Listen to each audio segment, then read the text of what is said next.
আচ্ছা, রাতে ডিনার করার পরে এই চকলেটি একটা কেক খেতে কার না ভালো লাগে বলো তো? হ্যালো এভরিওয়ান, আমি দিশা। আশা করছি তোমরা সবাই ভালো আছো। আজকে এটা আমি টাপ কেকের ডেকোরেশন তোমাদের সাথে শেয়ার করছি। তোমরা যারা আমাকে অনেক দূর থেকে মেসেজ করো তোমরা টাপ কেকটা নিতে পারো, কিন্তু তোমাদের টাপ কেক দুটো নিতে হবে।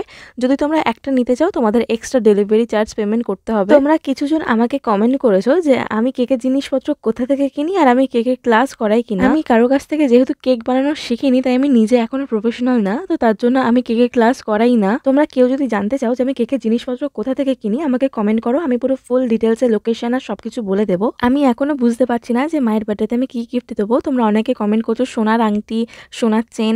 এখন আমার কাছে অত টাকা নেই, এখন আমার কাছে এত টাকা নেই, বাট আমি নেক্সট ইয়ার চেষ্টা করবো যে আমি মাকে সোনার একটা নেকলেস গিফট করার। আমার একটু ঠান্ডা লাগার কারণে গলার ভয়েসটা একদমই ভালো নেই, প্লিজ তোমরা একটু অ্যাডজাস্ট করে নাও। নেমগুলো আমি নেক্সট ভিডিওতে নেব। এতদূর যদি ভিডিওটা দেখে থাকো প্লিজ একটা করে লাইক করে দাও। ব্যাস, আজকের জন্য টাটা।